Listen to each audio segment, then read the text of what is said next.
أعوذ بالله من الشيطان الرجيم.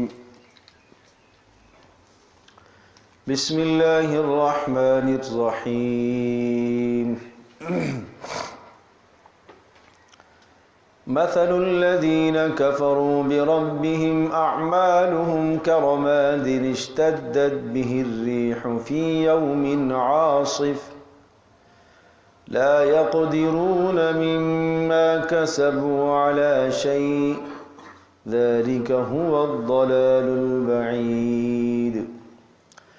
ألم تر أن الله خلق السماوات والأرض بالحق إن يشأ يذهبكم ويأتي بخلق جديد وما ذلك على الله بعزيز. وبرزوا لله جميعا فقال الضعفاء للذين استكبروا إنا كنا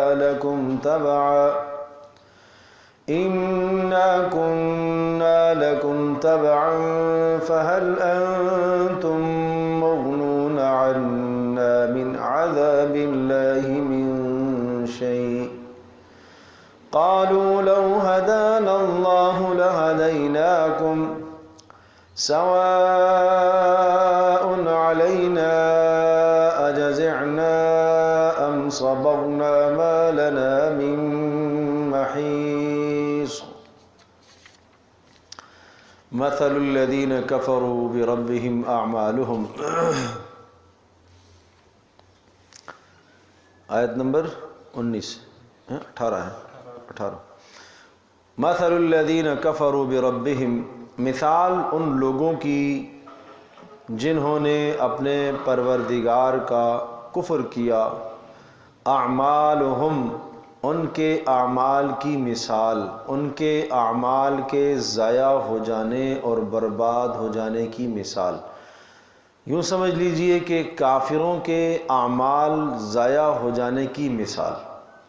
دنیا کے اندر کافر جو کچھ اچھے عمل کرتے ہیں، اچھے عمل سے مراد وہ عمل جس سے دوسروں کو فائدہ پہنچتا ہے. کسی کا تعاون کر دیا، کسی کو کھانا کھلا دیا، کسی کا علاج کرا دیا، کسی کی ضرورت کو پورا کر دیا. تو بسا اوقات مسلمانوں کے ذہنوں میں بھی یہ خیال آتا ہے کہ یہ تو بڑے اچھے کام کرنے والے، تو بڑا اچھا اس نے کام کیا. کسی کو جناب پانی فراہم کر دیا، لاکھوں کروڑوں کا خرچہ کر کے کوئی بہت بڑا ڈیم تعمیر کر لیا جس سے دنیا کو فیض پہنچ رہا ہے، انسان بھی حیوان بھی سب اس سے مستفید ہو رہے، تو بڑا کام کیا اس نے. تو یہ مثال سمجھائی کہ کافروں کے اعمال اللہ کے یہاں قبول نہیں ہوتے. کیوں؟ عمل کے قبولیت کی پہلی شرط ایمان ہے. ایمان ہے. ایمان، ایک آدمی نے اپنا داخلہ کرایا ہی نہیں ہے تو باہر سے جو لگے محنت کرتا رہے نا، داخلہ تو کراؤ پہلے. تو ایمان داخلہ ہے. جنت کے اندر جانے کے لیے ایمان تو شرط ہے نا. ایمان تو بنیاد ہے پہلی، اس کے بغیر تو ممکن ہی نہیں ہے. تو اسی طرح سے ایک آدمی کہ میں امتحان دینے کے لیے تو پہلے داخلہ تو کرو. کوئی قانون، کوئی ضابطہ اخلاق ہے، وہ نہیں کرا رہا. تو اسی طرح سے کافروں کے اس قسم کے اعمال سے آپ کبھی بھی دھوکہ نہ کھائیے گا. فرمایا کہ ان کے اعمال اللہ کے یہاں قبول نہیں ہوتے جب تک ایمان نہ ہو. پھر ایک مثال سے سمجھایا. قرآن مثالوں سے سمجھاتا ہے بات کو. ایسی مثال سمجھو کہ جس طرح سے ایک ریت کا ٹیلا ہو، دور سے دیکھتے ہیں کتنا پہاڑ ہے پورا ریت کا، اور آدمی سمجھتا ہے پتہ نہیں کتنا بڑا پہاڑ، کتنی اس میں طاقت ہوگی. ذرا سی ہوا آتی ہے تو اس ہوا میں وہ سارا کا سارا گرد اڑ جاتا ہے. بالکل اس طرح سے کافروں کے اعمال کی مثال ہے. مثل الذین کفروا، مثال ان لوگوں کی جنہوں نے کفر کیا، بربہم، اپنے پروردگار کا کفر کیا. اعمالہم، ان کے اعمال کی مثال، کرمادن، کی طرح، رماد ریت، ریت کے ذروں کی طرح. کیسے؟ اشتدت بہ الریح، جسے اڑا کر لے جائے ہوا، فی یوم عاصف، سخت آندھی والے دن. عاصف عین کے ساتھ، قاصف قاف کے ساتھ، یہ دو الفاظ آندھی کے لیے استعمال ہوتے ہیں۔ قرآن کا بڑا عجیب انداز ہے، عاصف اور قاصف، لیکن عجیب، قاصف قاف کے ساتھ وہ آندھی جو سمندر میں آتی ہے، اور عاصف وہ آندھی جو خشکی میں آتی ہے، سمجھے؟ تو ہم تو یہ دونوں کو ہوا ہی کہتے ہیں، تیز ہوا سمندری ہوا ہے یا خشکی کی ہوا ہے، تو جو طوفان سمندروں میں آتا ہے اس کو قاصف قاف کے ساتھ، اور جو خشکی میں ہوتا ہے اس کو عاصف کہا جاتا ہے۔ اللہ اکبر۔ اسی طرح سے صرصر، صرصر عاتیہ، صرصر بھی کہتے ہیں خشکی کے اندر جو طوفان آتا ہے ہوا کا، صرصر۔ تو یہ ہواؤں کے نام ہیں۔ اور پھر عجیب لفظ ہے الریاح اور الریح، ریح ہوا کو کہتے ہیں، اور اس کی جمع کیا آتی ہے؟ ریاح، ٹھیک ہے نا، ہوائیں۔ لیکن قرآن جب بھی ریح استعمال کرتا ہے اس سے مراد وہ ہوا ہوتی ہے جو عذاب والی ہوتی ہے، اور ریاح جب بھی استعمال کرتا ہے جمع کا، اس سے مراد خوشخبری والی ہوائیں ہوتی ہیں، سمجھے نا؟ ارسل الریاح بشرا بین یدی رحمتی، بارش سے پہلے جو ہوائیں چلتی ہیں نا وہ بارش کی اطلاع ہوتی ہے، اس کے لیے قرآن ریاح کا لفظ استعمال کرتا ہے، جمع کا لے کے آیا ہے، اور جہاں پر ہوا عذاب والی ہے تو وہاں پر ریح آیا ہے، سمجھے؟ لا یقدرون مما کسبوا علی شیء، لا یقدرون قدرت نہیں رکھیں گے، مما کسبوا جو انہوں نے کمایا ہے، جو کچھ نیکیاں کمائی ہیں انہوں نے اس پر قدرت نہیں رکھیں گے، علی شیء کچھ بھی کسی بھی عمل پر قدرت نہیں رکھیں گے، ذالک هو الضلال البعید، یہ تو ہے بڑی دور کی گمراہی، بڑی کھلی اور دور کی گمراہی، یہ حق سے بہت دور جا چکے ہیں کہ اپنا زعم ان کا یہ ہے کہ ہمیں بھی فائدہ ہوگا، نہیں۔ الم تر ان اللہ خلق السماوات والارض بالحق، کیا آپ نے دیکھا ہے ان اللہ بے شک اللہ تبارک تعالی خلق السماوات پیدا کرنے والا ہے، پیدا کیا ہے اس نے آسمانوں کو، والارض اور زمینوں کو، بالحق حق کو ظاہر کرنے کے لیے پیدا کیا ہے۔ ان یشاء یذہبکم ویأتی بخلق جدید، ان یشاء یذہبکم اگر اللہ تبارک تعالی چاہے، ان یشاء یذہبکم تمہیں موت دے دے، تمہیں فنا کر دے، ویأتی بخلق جدید اور تمہاری جگہ پر دوسری مخلوق کو لے کر آئے، اگر اللہ چاہے تمہیں ہلاک کر دے اور تمہاری جگہ اللہ دوسری مخلوق کو لے کر آئے، پھر وہ تمہارے جیسے نافرمان نہ ہو بلکہ اللہ کی فرما بردار ہو۔ وما ذلك على الله بعزیز، اور یہ اللہ کے لیے کوئی مشکل بات نہیں ہے، اللہ کے لیے کوئی مشکل کام نہیں ہے کہ تمہیں فنا کر کے نئی مخلوق فرمانبردار پیدا کرنا۔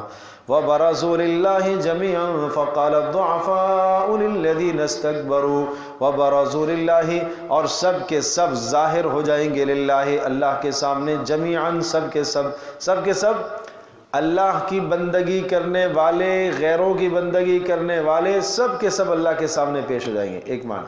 نمبر دو، اللہ کے سامنے پیش ہو جائیں گے سب کے سب عبادت کرنے والے اور جن کی عبادت کی گئی ہے وہ بھی، گمراہ ہونے والے بھی گمراہ کرنے والے بھی، دونوں پیش ہو جائیں گے، دونوں اللہ کے سامنے پیش ہو جائیں گے۔ بلاؤ ان کو جنہوں نے تمہیں گمراہ کیا، وہ بھی آ جائیں گے، ہاں بھائی کن کن کو تم نے گمراہ کیا ہے ان کو بھی لے آؤ، فلاں فلاں کو کیا ہے، سب سامنے آئیں گے۔ فقال الضعفاء للذین استکبروا، فقال الضعفاء کہیں گے ضعفاء کمزور لوگ، ضعفاء سے مراد کہ جو دین میں سمجھ نہیں رکھتے تھے اور پھر وہ کسی غلط راستے پر کسی کے پیچھے گمراہ کے پیچھے چلے، نہیں سمجھے، دین میں خود سمجھ نہیں رکھی انہوں نے، اول تو انہیں اس دین میں سمجھ رکھنا چاہیے تھی، حق اور باطل کی پہچان اتنی تو آنی چاہیے، لیکن انہوں نے یہ نہیں کیا۔ نمبر دو، دوسرا جرم یہ کیا کہ وہ چلے تو گمراہوں کے پیچھے چلے، خود بھی کچھ نہ سیکھا اور جن کے پیچھے چلے وہ بھی کیا ہیں؟ گمراہ ہیں۔ تو اب فقال الضعفاء، اس موقع پر یہ کمزور لوگ کہیں گے، ضعیف پھر رائے کے اعتبار سے کمزور، دین کے اعتبار سے کمزور، جس نے سیکھا نہیں ہے، جس نے کچھ حاصل نہیں کیا، یہ کہیں گے للذین، ان لوگوں سے، استکبروا اپنے پیشواؤں سے جنہوں نے ان کو گمراہ کیا ہے، برگلایا ہے، ان سے کیا کہیں گے؟ انا کنا لکم تبعا، ہم تو تمہارے پیچھے چلا کرتے تھے، ہم تمہارے پیچھے دین میں، اعتقادات میں جو آپ نے بتایا ہم اس کے پیچھے چلنے لگ گئے، اور کفر کی طرف، ظلم اور گمراہی کی طرف ہمیں لے کے جاتے رہے ہو تم، آج فہل انتم مغنون عنا من عذاب اللہ من شیء، آج آپ ہمیں کوئی فائدہ دو گے؟ فہل انتم، تم لوگ، مغنون، ہمیں فائدہ دو گے، عنا، ہمیں، من عذاب اللہ، اللہ کے عذاب سے، من شیء، کچھ بھی، یعنی اللہ کے عذاب سے کچھ ہمیں بچا سکتے ہو؟ قالو، وہ جواب میں کہیں گے لو ہدانا اللہ لہدیناکم، اگر ہمیں اللہ نے نجات پر رکھا ہوا ہوتا اور ہدایت پر رکھا ہوا ہوتا تو ہم بھی تم کو ہدایت دیتے، ہم خود تو گمراہی پر تھے، تمہاری کیسے رہنمائی کرتے؟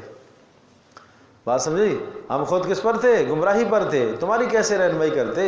سواء علینا اجزعنا ام صبرنا ما لنا من محیص، آج برابر ہے ہم سب کے لیے، اجزعنا، چاہے ہم فریاد کریں، ام صبرنا، یا ہم صبر کریں، ما لنا من محیص، دونوں صورتوں میں کوئی چھٹکارے کی جگہ نہیں ہے، نہ عبادت کرنے والوں کی اور نہ معبودین کی، نہ گمراہ کرنے والوں کی اور نہ گمراہ ہونے والوں کے لیے آج کوئی جائے پناہ نہیں ہے، کوئی ٹھکانہ نہیں ہے۔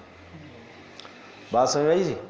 تو اس طرح سے جب معاملات ہو جائیں گے اور پھر جنت والوں کے لیے جنت کا فیصلہ اور جہنم والوں کے لیے جہنم کا فیصلہ جب ہو جائے گا تو اس کے بعد اللہ تبارک و تعالیٰ کا نظام ایسا ہوگا کہ جنت والے جنت سے ہو کر جہنم والوں کے احوال کو دیکھ سن رہے ہوں گے، اور جہنم والے جہنم میں ہونے کے باوجود بھی جنت والوں کے احوال کو دیکھ سن رہے ہوں گے۔ کچھ وقت اس طرح سے نظام ہوگا کہ دیکھیں گے، جس سے جنت والوں کو خوشی ہوگی کہ اللہ تیرا شکر ہے اس عذاب سے ہمیں آپ نے بچایا، جہنم والوں کو اور افسوس ہوگا اور کہ کاش ہم بھی کچھ نیک عمل کر لیتے تو آج یہ عذاب ہمیں نہ ملتا، وہ دیکھو ہمارے بھائی ہیں، ہمارے عزیز ہیں، جنت میں مزے کر رہے ہیں، لیکن اس کے باوجود بھی اندر سے وہ رحم اور شفقت نکل جائے گی۔ وہ آدمی یہ نہیں کہے گا کہ میرا وہ بھائی ہے اللہ اس کو بچا لے، اللہ کے فیصلے پر ہر آدمی راضی ہوگا، اللہ کی تقدیر پر ہر آدمی راضی ہوگا کہ بھائی ٹھیک ہے اس نے عمل نہیں کیا تو میں کیا کر سکتا، سمجھے جی؟ یہ ایسا ہی سمجھ لے، مجھے آپ یہ بتاؤ، ایک آدمی کو اپنے بھائی سے، بہن سے، باپ سے، ماں سے، اولاد سے کتنی محبت ہے، مرنے کے بعد کوئی بھی اپنے گھر میں رکھنے کو تیار نہیں ہے کہ نہیں یار اس کو دفن نہیں کروں گا، مجھے اس سے محبت ہے، سمجھے؟ فطرت ہے، تقاضا کرتی ہے کہ نہیں اس کو ہٹاؤ یہاں سے، بس ختم ہے، کہ ہمارا اور ان کا تعلق ظاہر ہے، جسم سے روح نکل گئی تو جسم کو کیا کرنا ہے اب، تو موجود رہے گا تو اور بدبو ہی پیدا ہوگی، سمجھے نا؟ تو اس طرح سے دل سے وہ شے نکل جائے گی۔ پھر جب یہ لوگ یہاں سے مایوس ہو جائیں گے کہ جنہوں نے ہمیں گمراہ کیا، ورغلایا، آج یہ ہمیں نہیں چھڑا سکتے، اتمام حجت کے لیے پتہ ہوگا نہیں چھڑا سکیں گے، لیکن پھر بھی حجت پوری کرنے کے لیے ایسے ہوگا، اس کے بعد یہ کیا کریں گے، یہ شیطان کے پاس سارے کے سارے جمع ہو جائیں گے اور سب شیطان کو جا کے کہیں گے کہ تو نے ہمیں ورغلایا ہے، اب ہمیں بھی گمراہ کیا ہے اور خود بھی گمراہ ہوا ہے، ہمیں بھی یہاں ڈبایا تو نے، آج جہنم میں خود بھی ڈوبا ہے، ہمیں بھی یہاں لے آیا ہے، لہٰذا آج تو ہی کچھ کر۔ وہ بھی معذرت کرے گا بھائی نہیں، اور یہ سب اس کے ملامت کریں گے تو وہ کہے گا مجھے کیوں ملامت کرتے ہو، میں نے تمہیں کون سا گمراہ کیا ورغلایا ہے، میں نے تو کچھ نہیں کیا، وہ بھی بری ہو جائے گا، میں نے کچھ نہیں کیا، وہ تو صرف ایک راستہ دکھاتا ہے، وہ کہے گا میں نے تمہیں پکڑ کے تھوڑی چلایا تھا راستے پر، کہیں بھی شیطان آدمی کو پکڑ کر جبر اور زبردستی تو نہیں کرتا، وہ تو ایک گناہ دکھاتا ہے، مزین کر کے دکھاتا ہے، سمجھے جی؟ ٹرافی دکھاتا ہے، بس لذت دکھاتا ہے، تو بچے کی طرح ہم اس موقع پر بچہ بن جاتے ہیں، گناہ کی طرح ہم راغب ہو جاتے ہیں، سمجھے جی؟ تو اب ظاہر سی بات ہے کہ ایک دشمن بیٹھا ہوا ہے اور جس کو صاف صاف کہا گیا تمہارا دشمن ہے، ایک طرف آدمی کا باپ ہو، ایک طرف دشمن ہو، کہا بھی گیا ہے، پتہ بھی ہے دشمن ہے، اور دشمن کے ہاتھ میں جو چیز ہے وہ دیکھنے میں تو بڑی خوبصورت لگ رہی ہے، وہ لڈو ہے، مٹھائی ہے، اس کے اندر زہر ڈلا ہوا ہے، باپ بھی سمجھا رہا ہے نہیں بیٹا یہ نہیں کھانا، یہ زہر ہے، اور ادھر باپ کے پاس بھلے خشک روٹی ہو، سوکھی روٹی، بیٹا یہ لے لو، تو عقل مندی کا تقاضا یہ کہ آدمی باپ کی بات سن لے۔ تو اس لیے جنت ہمیشہ وہ حدیث پاک میں آتا ہے مکارہ سے ڈھانپی گئی ہے، مکارہ سے، ناپسندیدہ چیزوں سے، جنت کے اعمال انسان پر شاق گزرتے ہیں، صبح اٹھ کے فجر کی نماز پڑھنا، اس سے ذرا پہلے تہجد کی نماز ادا کرنا، اور اسی طرح سے جناب پھر غیبت سے اپنے آپ کو بچانا، جھوٹ سے بچانا، حرام سے بچانا، یہ ناگواریاں ہیں ساری، اور ادھر جہنم والے اعمال بڑے لذیذ ہیں، سوتے رہو مزے سے، دبا کے غیبت کرتے رہو، دبا کے گناہ کرتے رہو، وہ تو بڑے لذیذ اعمال، لیکن ان کا انجام بد ہے اور ان کا انجام اچھا ہے۔ تو اب دیکھو شیطان کا مکالمہ کیا ہے۔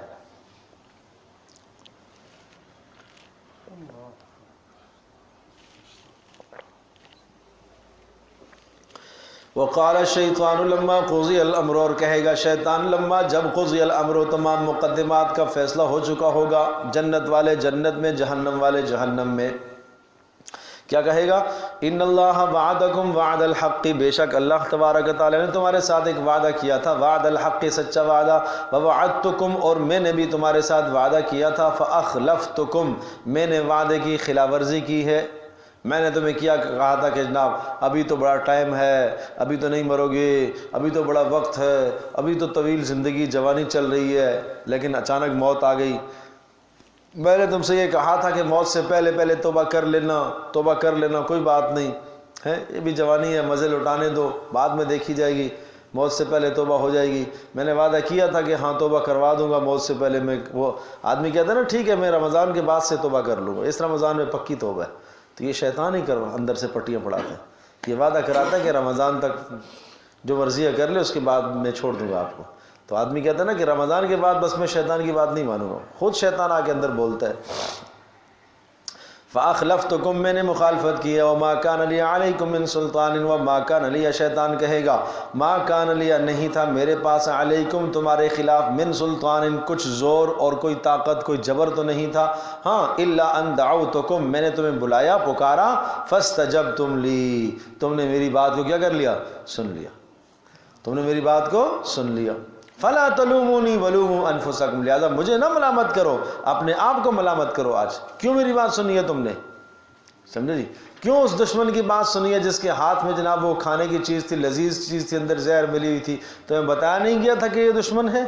کیوں سنی ہے اس کی بات؟ ما انا بمصرخکم وما انتم بمصرخی، میں آج نہ تمہاری مدد کر سکتا ہوں اور نہ تم میری مدد کر سکتے ہو۔ مصرخ کسی کی چیخ و پکار کو سننا، اس سے تکلیف کو دور کرنا، آج نہ میں تمہارا امدادی بن سکتا ہوں نہ تم میرے بن سکتے ہو۔ انی کفرت بما اشرکتمونی من قبل، آج میں بیزاری کا اعلان کر رہا ہوں، میں کفر کر رہا ہوں، انکار کر رہا ہوں اس چیز کا، اشرکتمونی جو تم نے میرے ساتھ شریک ٹھہرایا ہے، من قبل اس سے پہلے دنیا میں، یعنی اللہ کے علاوہ کو تم میرے ساتھ شریک ٹھہراتے رہے، اللہ کو مجھے اللہ کا شریک بناتے رہے تم۔ اللہ کا شریک بنانے کا مطلب کیا ہے؟ کہ تم میری بات مانتے رہے، اللہ کی بات تم نے نہیں مانی، تو یہ مجھے تم نے اللہ کے جو مقام اللہ کو دینا چاہیے تھا وہ آپ نے مجھے دے دیا، تو یہ کیا ہے؟ اسی کا نام شرک ہے۔ ان الظالمین لهم عذاب علیم، بے شک ظالموں کے لیے دردناک عذاب ہے۔ تو بھائی ادھر اپنی زندگی کا محاسبہ کر لیں، کہیں شیطان اس طرح سے ہمارے ساتھ کھیل تو نہیں رہا ہے کہ ہر لذت کا موقع ہمیں دکھاتا ہے، ہر گناہ اور نافرمانی کی جگہ ہمیں دکھاتا ہے، اور ہم وہاں سے پیچھے نہ آئیں اور اس نافرمانی کے اندر ہم بھٹکتے چلے جائیں، آگے بڑھتے چلے جائیں۔ وہ مثل مشہور ہے کہ شیطان سے کسی نے پوچھا تو کیسے ورغلاتا ہے، تو کیسے لوگوں کو جناب گمراہ کرتا ہے، سمجھے جی؟ تو کہا میں تمہیں دکھاتا ہوں۔ اب وہ دکھایا، اس نے کیا کیا کہ ایک جگہ سے ذرا سے گڑ لیا، حلوائی کی دکان پر، مٹھائی والے کی دکان سے یوں مٹھائی میں انگلی لگائی اور دیوار کے ساتھ لگا دی۔ اب وہ دیوار کے ساتھ جب مٹھائی لگی تو مٹھائی دیکھی ایک چھپکلی نے، تو اس چھپکلی نے آ کے اس کو کھانے کی کوشش کی، اسے جھپٹا مارنے کی کوشش کی، اور چھپکلی کو جب دیکھا ایک چوہے نے تو چوہا اس کی طرف لپکا، بلکہ اس چھپکلی پر مکھیاں بیٹھیں اور ان مکھیوں کو دیکھ کر کیا آئی؟ چھپکلی آئی۔ اس مٹھائی پر مکھیاں بیٹھیں اور اس مکھیوں کو دیکھ کر چھپکلی آئی، وہ ان کو کھانے کے لیے، اور اس چھپکلی کو کھانے کے لیے چوہا دوڑا، چوہے کو کھانے کے لیے بلی دوڑی، سمجھے؟ تو جب بلی دوڑی، بلی نے جھپٹا مارا، تو جو ایک آدمی لینے کے لیے آیا ہوا تھا اس کے ساتھ کتا تھا، اس کے کتے نے بلی کو پکڑ لیا۔ جب کتے نے بلی کو پکڑ لیا تو جو بلی کا مالک تھا اس نے کتے کو مار دیا، پھر جو کتے کا مالک تھا اس نے آدمی کو مار دیا۔ تو یہ ایک ذرا سی چیز سے لڑائی ہوتے ہوتے ہوتے دو خاندان موت کی گھاٹ چلے گئے۔ تو یوں ہوتا ہے، شیطان تو یوں ظالم ورغلاتا ہے، یوں گمراہ کرتا ہے، سمجھے نا؟ اسی طرح سے ہر جگہ ذرا سی لذت دکھاتا ہے، تھوڑی سی تھوڑی سی تھوڑی سی تھوڑی سی، تو وہ آہستہ آہستہ آگے لے کے جاتا ہے، ایک دم سے کسی کو بے حیائی کی طرف نہیں لے کے جاتا ایک دم سے کسی کو چوری کی طرف نہیں لے کے جاتا، پہلے چھوٹی چوری کراتا ہے، پھر اس سے بڑی، پھر اس سے بڑی، پھر اس سے بڑی، ترتیب سے لے کے جاتا ہے، ٹھیک ہے نا۔ ظاہر ہے وہ بڑا پرانا آدمی ہے، اس کو سب پتہ ہے کہ کس طرح سے اس کو ورغلانا ہے اور اس کو کیسے گمراہ کرنا ہے، تو بڑی تدبیر سے اور بڑے طریقے سے آتا ہے۔ اور ظاہر سی بات ہے کہ جو آدمی جتنا نیک ہوتا ہے، جس مزاج کا ہوتا ہے، تو اسی کی طرح اس کے پاس آتا ہے، ایک دم سے اس کو ورغلاتا نہیں ہے، بڑی ترتیب سے آتا ہے۔ ایک آدمی نیکی پر چل رہا ہے، خیر کے کام کر رہا ہے، اچھے کام کر رہا ہے، بے حیائی سے بچ رہا، زنا سے بچ رہا، نظر بد سے بچا ہوا ہے، چوری سے بچا ہے، زنا سے بچا ہے، شراب نوشی سے بچ، یہ تو بڑا نیک آدمی ہے، اس کو کیسے ورغلائے گا؟ اس کے لیے الگ پٹیاں ہیں، اس کے پاس الگ پھندے ہیں۔ اس کو آ کے کیا کرے گا؟ اپنے ساتھی کی برائی، عیب اس کے دل میں ڈالے گا، اس کو حسد میں مبتلا کرے گا، اس کو کینے میں مبتلا کرے گا۔ مقصد کیا ہے؟ آخرت سے محروم کرنا، جنت سے محروم کرنا، اعمال تباہ کرنا۔ اول تو اعمال نہ کرے، اچھا کر لیے ٹھیک ہے بھائی کوئی بات نہیں، میں ضائع کر لوں گا، کم بختہ یوں کہتا ہے کوئی بات نہیں کر لے، جتنا مرضی ہے کر لے، تو پھر کیا کرتا ہے؟ اعمال ضائع کرتا ہے، حسد کراتا ہے، غیبت کراتا ہے، غیبت کر کے حسد سے سب نیکیاں تباہ ہو جاتی ہیں، پتہ بھی نہیں چلتا۔ اب یہ کہہ رہے ہیں جناب میں نے تو کوئی برائی تھوڑی کی ہے، میں نے زنا نہیں کیا، بد نظری نہیں کی، چوری نہیں کی، شراب نہیں پیا، اور کوئی بے حیا کام میں نے نہیں کیا، میں تو نیک آدمی ہوں، نماز بھی پڑھتا ہے، تہجد گزار بھی ہے، لیکن ادھر اس نے لگا دیا اس کو پٹی پر، چار آدمیوں کی برائیاں اس کے دل میں ڈال دی، دکھا دے، عیب دکھا دیے، اور یہ ان کے عیبوں کو ٹٹول رہا ہے، گندگی میں روز ہاتھ ڈال رہا ہے، روزانہ گندگی میں ہاتھ ڈال رہا ہے، روزانہ 10 عیب لوگوں کو پھیلاتا دکھاتا ہے۔ نمازیں جو تہجد پڑھ رہا ہے وہ بھی ضائع ہوتی جا رہی ہے۔ اب یہ تو تھک رہا ہے نا، اپنے آپ کو تھکانے والی بات ہے، عاملۃ ناصبہ، تھکا ہوا بھی ہوگا لیکن جائے گا بیچارہ جہنم۔ تو شیطان اس سے مطمئن ہے کہ اس کو میں نے اپنی پٹری پر ڈال دیا بس، ہاں جہاں وہ غیبت سے توبہ کر لے گا، برائیوں سے توبہ کر لے گا، دوسروں کے عیب دیکھنے سے توبہ کر لے گا، پھر نیکی کی راہ پر چلے گا تو پھر واپس آئے گا شیطان، پھر کوئی اور راستہ اس کو دکھائے گا۔ تو بھائی اس ظالم کے مکر اور فریب سے بچنا آسان نہیں ہے۔ ہاں اس نے کہا الا عبادک المخلصین، اے اللہ تیرے جو مخلص بندے ہوں گے، مقرب ہوں گے، انہیں میں کچھ نہیں کہہ سکتا، میرا دعوت پر نہیں چلے گا۔ وہ لمحہ بلمحہ شیطان کے مکر کو سمجھتے ہیں کہ یہ شیطان کا فریب ہے، یہ شیطان کا دھوکہ ہے۔ علامہ ابن جوزی رحمۃ اللہ علیہ کی کتاب ہے تلبیس ابلیس، پڑھنے کی ہے، بڑی شاندار کتاب ہے۔ اس میں انہوں نے، اس کا اردو میں بھی ترجمہ ہے تلبیس ابلیس کے نام سے یہ، تو اس میں انہوں نے لکھا کہ شیطان کس کس طرح سے گمراہ کرتا ہے، کہاں کہاں سے آتا ہے، ہر آدمی کو الگ الگ گمراہ کرتا ہے، فقیر کو کیسے گمراہ کرتا ہے، مالدار کو کیسے گمراہ کرتا ہے، عالم کو کیسے گمراہ کرتا ہے، قاری کو کیسے گمراہ کرتا ہے، پیر اور بزرگ کو کیسے گمراہ کرتا ہے، ہر ایک کے لیے الگ الگ اس کے حربے ہیں۔ اللہ اکبر، اللہ ہم سب کی حفاظت فرمائے بھائی۔ تو اپنے بچوں کو، اپنے آپ کو، اپنے گھر والوں کو، سب کو بچاؤ، شیطان کے داؤ میں کہیں نہ پھنس جائیں بھائی۔ فلا تلوموني ولوموا انفسكم ما انا بمصرخكم وما انتم بمصرخي اني كفرت بما اشركتموني من قبل ان الظالمين لهم عذاب اليم وادخل الذين امنوا وعملوا الصالحات، اور داخل کر دیے جائیں گے الذين، وہ لوگ، آمنوا جنہوں نے ایمان لایا، وعملوا الصالحات اور اچھے اعمال کیے، کہاں داخل کر دیے جائیں گے؟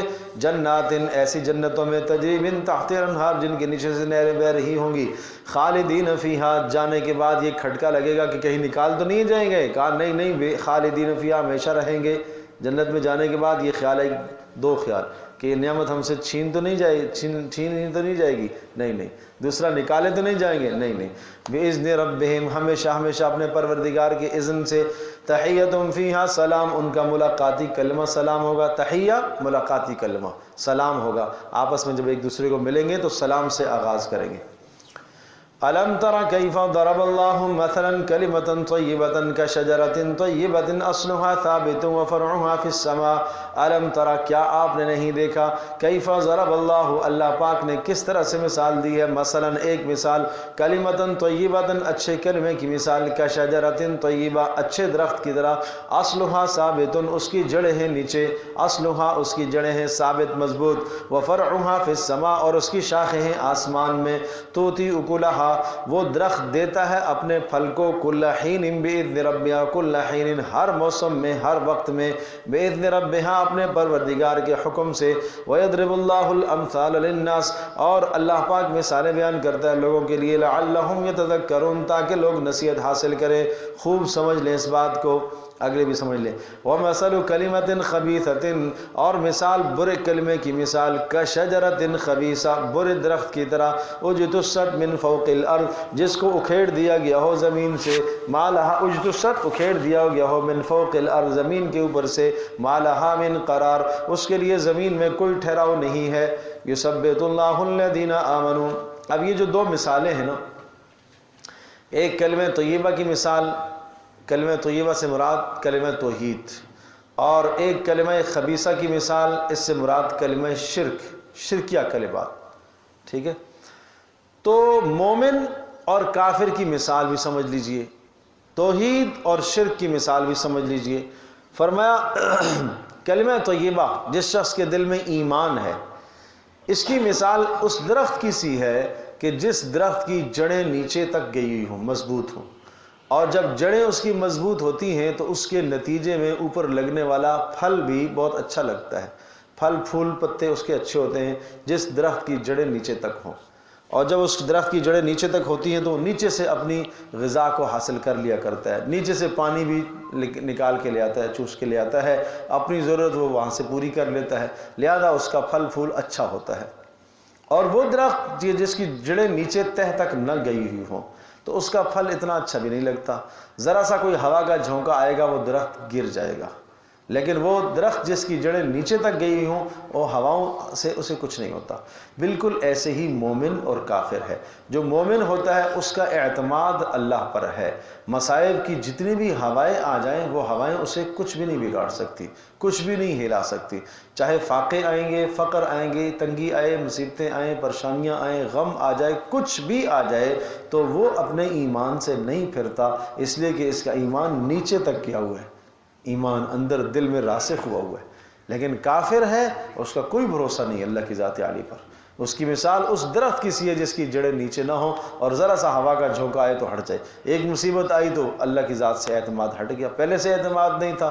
جو رہا ساتھ تھا وہ بھی ختم ہو گیا یہی حال منافقوں کا بھی ہے تو اب یہ مجھے اور آپ کو تنبیہ ہے کہ ہمارا نظریہ کس طرح کا ہونا چاہیے ہمارا ایمان کس طرح سے ہونا چاہیے کیا اس درخت کی طرح کہ جس کی جڑیں نیچے نہ ہوں اور ذرا سی ہوا آئے تو وہ درخت دڑام سے زمین پر گر پڑے یا اس درخت کی طرح کہ جس کی جڑیں تہوں تک گئی ہوئی ہوں اور جتنے سے جتنے مصائب ہوائیں آئیں اسے کچھ بھی نہ ہو سمجھے نا تو یہ سمجھائی گئی ہے مثال الم تری کیف ضرب اللہ کیا آپ نے نہیں دیکھا اللہ نے مثال بیان فرمائی ہے کلمۃ طیبۃ ایک اچھے کلمے کی مثال کشجرۃ طیبۃ اچھے درخت کی طرح یہ اچھا درخت کھجور کا ہوتا ہے اصلھا ثابت جس کی جڑیں نیچے ہوتی ہیں وفرعھا فی السماء اور اس کی شاخیں آسمان کو اٹھتی ہیں تؤتی اکلھا اور وہ پھل دیتا ہے کل حین ہر موسم میں باذن ربھا کھجور کا درخت وہ ہوتا ہے کہ جو ہر موسم میں پھل دینے کا مطلب یہ ہے کہ سال کے 12 مہینے کھجور سے استفادہ کیا جاتا ہے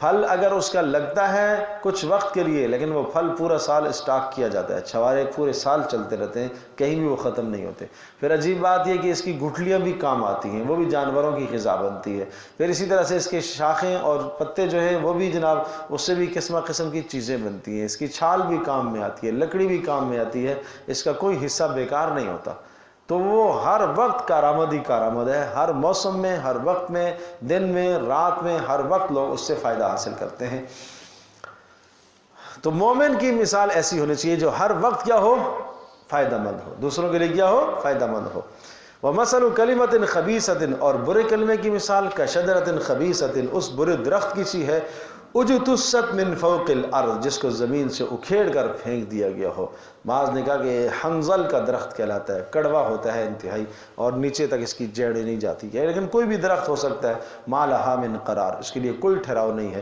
یثبت اللہ الذین آمنوا اللہ تبارک و تعالی ثابت قدمی عطا کرتا ہے ان لوگوں کو جنہوں نے ایمان لایا بالقول الثابت قول ثابت کے ذریعے سے دنیا میں اور آخرت میں اب یہ ذرا سمجھے گا اللہ پاک یثبت اللہ، اللہ پاک ثابت قدم رکھتا ہے ان لوگوں کو جو ایمان لائے، بالقول ثابت، کس کے ساتھ؟ قول ثابت کے ذریعے سے۔ قول ثابت سے مراد کلمہ توحید کے ذریعے سے اللہ پاک انہیں ثابت رکھتا ہے دنیا میں اللہ پاک ان کو استقامت عطا کرتا ہے۔ اور ایک معنی یہ بھی ہے کہ اللہ پاک دنیا میں ان کو ثابت قدم رکھتا ہے، مرتے وقت ان کو کلمہ طیبہ نصیب کرتا ہے، سمجھو؟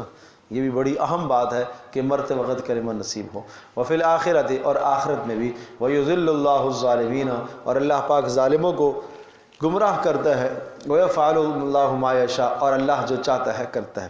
الم تر الی الذین بدلوا نعمت اللہ کفرا واحلوا قومهم دار البوار، اس جہان کے اندر ناشکری کے بدترین نتائج کیا ہوتے ہیں؟ الم ترا، کیا آپ نے دیکھا ہے؟ الی الذین، اب یہ دیکھیں کیسے سوالات پیچھے سے چلے آ رہے ہیں نا، الم ترا الم ترا الم ترا، کیا آپ نے دیکھا، کیا آپ نے دیکھا؟ اس دیکھنے سے مراد دیکھنا آنکھوں کا دیکھنا مراد نہیں ہوتا، اس دیکھنے سے مراد علم ہے، کیا آپ جانتے ہیں، کیا آپ کو معلوم ہے؟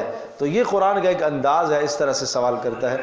الم ترا، کیا آپ جانتے ہیں؟ الی الذین، آپ نے دیکھا ان لوگوں کی طرف، بدلوا نعمت اللہ، جنہوں نے تبدیل کر دیا اللہ کی نعمت کو کفرن، ناشکری میں، بجائے یہ کہ شکر ادا کرتے انہوں نے کیا کر دیا؟ ناشکری کی ہے۔ وَأَحَلُّوا قَوْمًا دَارَ الْبَوَارِ، اور وَأَحَلُّوا قَوْمًا، اور انہوں نے جناب داخل کر دیا اپنی قوم کو دار البوار، ہلاکت کے گھڑے میں لے گئے، اور ہلاکت کی جگہ پر اپنی قوم کو انہوں نے داخل کر دیا۔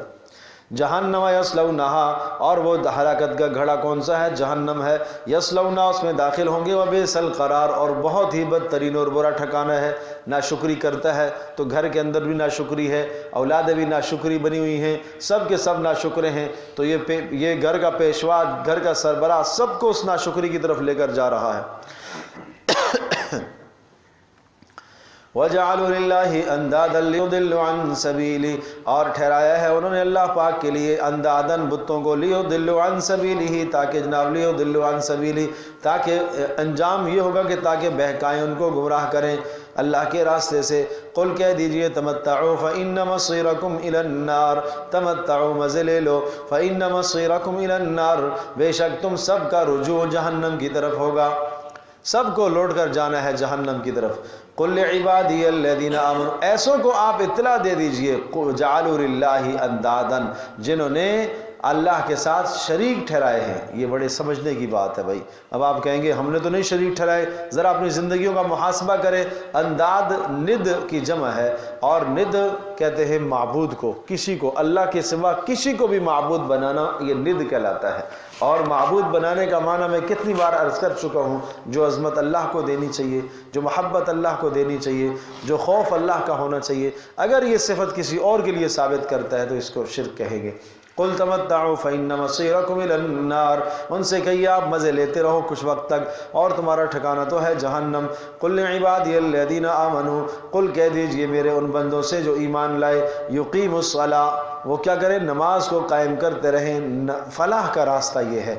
وَيُنْفِقُوا مِمَّا رَزَقْنَاهُمْ، اور جو کچھ ہم نے دیا ہے اس میں سے خرچ کرتے رہیں، سرًا وعلانیةً، سرًا چھپ کر بھی اور سب کے سامنے بھی، من قبل ان یأتی یوم، اس سے پہلے کہ وہ دن آئے، لا بیع فیہ ولا خلال، جس میں لا بیع فیہ، کوئی خرید فروخت کام نہیں آئے گی، ولا خلال، اور نہ کوئی دوستی کام آئے گی۔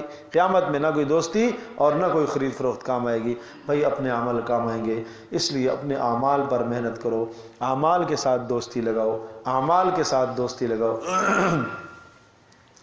رسول اللہ صلی اللہ تعالیٰ علیہ وسلم نے کس پیارے انداز سے یہ بات سمجھائی ہے کہ مثال ایک شخص، اس کے 3 دوست ہوں، ایک دوست وہ ہے جو اسے کہتا ہے کہ میں اور آپ زندگی میں ہم ایک ساتھ ہیں، جب آپ کی موت کا وقت ہے تو میرا اور آپ کا رابطہ ختم ہے، اب میرا آپ سے کوئی تعلق نہیں۔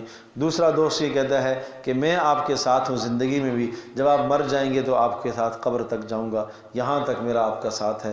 تیسرا دوست یہ کہتا ہے میں زندگی میں بھی آپ کے ساتھ ہوں، قبر میں بھی آپ کے ساتھ ہوں، حشر میں بھی آپ کے ساتھ ہوں گا، یہاں تک کہ جنت تک تمہیں پہنچا کر آؤں گا۔ تو بتاؤ کون سا دوست اچھا ہے؟ فرمایا یہ آخری والا اچھا ہے۔ فرمایا یہ انسان کے اعمال ہیں، یہ اعمال ہیں، قبر تک لے جانے والے آدمی کے اعزا اقربا، اولاد ہے، ماں باپ ہے، بہن بھائی ہیں، کتنے تک جائیں گے؟ قبر تک جائیں گے، بس اس کے بعد تو کوئی نہیں جائے گا ساتھ۔ پھر جو دنیا میں یہ کہتا ہے کہ میرا اور تیرا تعلق زندگی تک ہے، تو مرے گا میں دوسروں کے پاس جاؤں گا، یہ آدمی کا مال ہے، یہ آدمی کا مال ہے۔ آدمی کہتا ہے مالی مالی، میرا مال میرا مال، حالانکہ ارشاد فرمایا کہ مال آدمی کا وہ ہے جو اس نے کھایا، یہ اس کا مال ہے، اور جو اس نے پہن کر پرانا کیا یہ اس کا مال ہے، یا جو اس نے صدقہ کر کے آگے بھیج دیا یہ اس کا مال ہے، اور جو اس نے چھوڑا وہ اس کا نہیں ہے بھائی، وہ تو ورثاء کا ہے، اس کا نہیں ہے۔ تو کیوں ہم اپنی عاقبت تباہ کریں؟ بہت خسارے میں ہم لوگ اپنی عاقبت کے بارے میں، آخرت کے بارے میں نہیں سوچتے۔ یہ آخرت میں دوستیاں نہیں کام آئیں گی، یہ آخرت میں خرید فروخت تو ہوگا نہیں، لا بیع فیہ، جس میں خرید فروخت تو ہے نہیں۔ خرید فروخت ہوگی تو کیا کریں گے؟ نیکیاں خرید لیں گے؟ نہیں بھائی۔ دنیا میں ایک آدمی کسی جگہ پر جاتا ہے، ٹھیک ہے اس نے محنت نہیں کی ہے، چلو پیسہ ہے، پیسہ ہے، پیسے سے خرید لے گا چیز، اس میں کیا بات ہے؟ پیسے سے یہاں آدمی لوگ خرید لیتے ہیں، آدمی پورے کے پورے آدمی خرید لیتے ہیں پیسوں سے، تو بھائی وہاں یہ معاملہ نہیں ہے، پیسوں سے کچھ نہیں خریدی جائے گی، نہ کوئی آدمی خریدا جائے گا، نہ کوئی فرشتہ خریدا جا سکتا ہے کہ چلو اس کو پیسے دیں گے اور یہ کیا ہے ہمیں جہنم میں نہ لے جائے، یا کوئی جنت کا ٹکڑا ہی خرید لیں، ہم نے اعمال تو نہیں کیے لیکن چلو جنت کا ایک ٹکڑا خرید لیتے ہیں، سمجھے جی؟ چلو ایک آدمی جناب اپنے اعمال بیچ رہا ہے، اس کے پاس بہت زیادہ ہیں اور وہ کہہ رہا ہے کہ ہاں میرے پاس زیادہ اعمال ہیں، جنت میں چلا جاؤں گا، اس کے بعد بہت بہت بہت بلند درجے ہوں گے، لہٰذا میں اپنے اعمال تھوڑے سے بیچ لیتا ہوں کسی دوسرے کو، وہ بھی لے لے تاکہ کسی اور کا کام بن جائے۔ دنیا میں تو ہم کہتے ہیں نا یہ کھانا میرے وقت سے زائد ہے، چلو بھائی یہ کسی اور کو دے دو کام بن جائے، فری میں دے دو، نہیں تو پیسوں کا دے دو، وہاں یہ سب چیزیں ختم ہیں۔ سمجھے جی؟ وہاں ایک آدمی کو جنت ملنے کے بعد بھی اپنے اعمال کو تھوڑا سمجھے گا، افسوس کرے گا کچھ اور کر لیتا تو اچھا ہوتا۔ ماں جب دینے کو تیار نہیں ہے، باپ دینے کو تیار نہیں ہے، بیوی دینے کو تیار نہیں ہے، شوہر دینے کو تیار نہیں ہے، کوئی عمل کوئی نہیں دے گا، ہر آدمی کہے گا نفسی نفسی، آج میرا پتہ نہیں کیا بنے گا۔ تو اس لیے بھائی اس وقت سے پہلے ہم کوئی تیاری کر لیں۔ وہ کیا اعمال بتائیں؟ نماز اور ينفق مما رزقناہم، جو اللہ نے دیا اس کو خرچ کرو، دن رات خرچ کرو، مال خرچ کرو خوب، اس دن سے پہلے کہ نہ خرید فروخت کام آئے گی اور نہ دوستی۔ اللہ الذی خلق السماوات والارض، اللہ وہ ذات ہے جس نے پیدا کیا آسمانوں کو اور زمینوں کو، وانزل من السماء ماء، اور آسمان سے اس نے پانی کو اتارا ہے، فاخرج به من الثمرات، اور اس پانی سے اگایا ہے اس نے من الثمرات رزقا لکم، پھل اگائے ہیں تمہارے فائدے کے لیے، تمہارے لیے روزی بنائی ہے۔ سمجھو تو صحیح اس اللہ کی قدرت کے کیا دلائل ہے۔ نمبر 2، وسخر لکم الفلک، اور اس نے تمہارے لیے کشتیاں مسخر کر دیے ہیں، اور ان کشتیوں میں تم سفر کرتے ہو تجارت کا، دائیں بائیں ایک ملک سے دوسرے ملک سامان لے کے جاتے ہو، لتجری فی البحر بامرہ، تاکہ جناب وہ کشتیاں چلیں سمندر کے اندر اس کے حکم سے، وسخر لکم الانہار، اور اس اللہ نے تمہارے کام میں لگائے، تابع کر دیے نہریں، بڑی بڑی نہریں اس نے تمہارے تابع کر دی، ان نہروں کے ذریعے سے اپنے کھیتوں کو سیراب کرتے ہو۔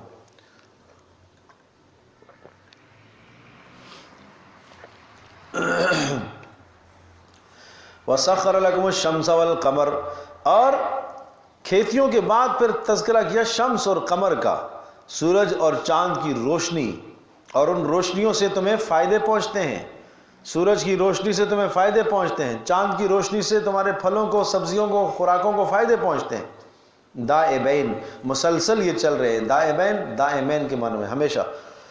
وسخر لکم اللیل والنہار، اور دن اور رات مسخر کیا تمہارے لیے۔ اب کیا خوب الفاظ ہیں قرآن کے، آپ غور کریں۔ سخر لکم الشمس والقمر، چاند اور سورج کام میں لگائے، دن اور رات تمہارے لیے بنائے۔ تو اگر چاند اور سورج کہہ دیا جاتا تو سورج میں دن آتا ہے نا، اور چاند رات کو ہوتا ہے، تو دن رات وہاں آ گئے، لیکن الگ سے ذکر فرمایا۔ کیوں؟ پہلے جو شمس اور قمر ذکر فرمایا کہ اللہ نے تمہارے کام میں لگائے ہیں سورج اور چاند، اس سے مراد سورج اور چاند دونوں کی روشنیوں کا فائدہ تمہاری غذاؤں کو ہوتا ہے، یہ مراد ہے۔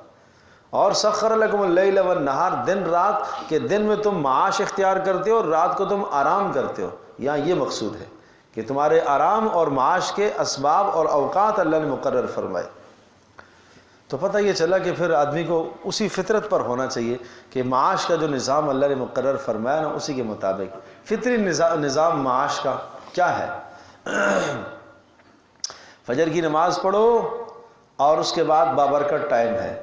اس بابرکت وقت میں اللہ کو یاد کرو, اللہ کا ذکر کرو, اللہ کا ذکر کرو, تلاوت کرو, اذکار پڑھ کے پھر اپنے کاروبار کو کھولو. یہ فطرت کا وقت ہے, یہ فطرت ہے. اور پھر اس کو آپ لے کے جاؤ ظہر تک, اور ظہر کے بعد کھانا کھایا, کھانے کے بعد تھوڑا سا آرام استراحت قیلولہ کر لو تاکہ عصر میں آپ صحیح ہو جائیں, رات کی عبادت میں ٹھیک ہو جائیں. بس یہ کافی ہے, فطرت اتنا ہی بتاتی ہے. پھر عصر کے بعد آپ علیہ السلام کے مشاغل اپنے گھر کے ہوتے تھے, ازواج مطہرات کے پاس, سب کے گھروں میں جایا کرتے تھے. پھر مغرب کے بعد کوئی کام ہوتا تھا, کسی سے کوئی بات کرنی ہے, دینی بات کوئی سمجھانی ہے, کوئی وعظ کرنا ہے, یہ کام ہوتا تھا. پھر عشاء کے بعد جلدی سونے کا معمول تھا. عشاء کے بعد جلدی سونے کا معمول ہوگا تو صبح تہجد میں اٹھ پائے گا. یہ ہے فطرت کی زندگی, بڑی پیاری فطرت کی زندگی ہے کہ عشاء سے لے کر فجر کی نماز تک کوئی بیچ میں نماز فرض نہیں کی ہے تاکہ تمہاری نیند متاثر نہ ہو. کوئی نماز بیچ میں نہیں لائے, فرض نہیں ہے, ترغیب دی ہے. پھر اسی طرح سے فجر کی نماز سے لے کر ظہر تک یہ تمہاری معاش کا اصل وقت یہ ہے. یہ وقت اس لیے بیچ میں کوئی نماز نہیں ہے, کافی طویل وقت ہے. جس طرح سے عشاء سے لے کر فجر تک کوئی نماز نہیں رکھی, اسی طرح سے فجر سے ظہر تک کوئی نماز نہیں رکھی. اور ظہر کا ٹائم بھی بڑھا دیا کہ چلو ٹھیک ہے, تم اول وقت میں نہ صحیح, دوسرے میں صحیح, آخری میں صحیح, کہ اپنی معاش کے وقت کو ذرا لمبا کرنا چاہتے ہو تو ٹھیک ہے, گنجائش دی ہے آپ کو. تو یہ معاش کے وقت میں کوئی نمازیں نہیں. پھر ظہر عصر مغرب تسلسل سے نمازیں, ظہر عصر مغرب عشاء تسلسل سے آ رہی ہیں. ایک سے فارغ ہوا دوسری, دوسری سے فارغ ہوا تیسری. ہمارے ہاں آج کاروبار کھلتے ہی جا کے ظہر میں کاروبار کھلے, پھر عصر کی نماز بھی متاثر, مغربی متاثر, عشائی متاثر, پھر عشاء متاثر, پھر رات گئے تک کاروبار, پھر رات کا آرام متاثر, تو آرام متاثر تو پھر فجر کی نماز متاثر. تہجد کا تو سوال ہی نہیں ہے. فطرت سے ہم ہٹ گئے, فطرت سے ہٹ گئے.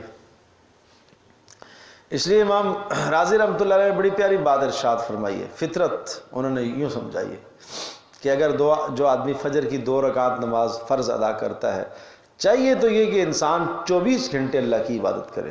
دن رات میں 24 ساعت ہیں, 24 گھنٹے ہیں, 24 گھنٹے اللہ کی عبادت کرے. لیکن اللہ کا کریمانہ اصول ہے, جو آدمی فجر کی 2 رکعتیں نماز فرض ادا کرتا ہے ایسا ہے جیسے اس نے 2 گھنٹے عبادت کی, اور ظہر کے 4 فرض ادا کرتا ہے ایسا ہے جیسا کہ اس نے 4 گھنٹے مزید عبادت کی, 6 گھنٹے.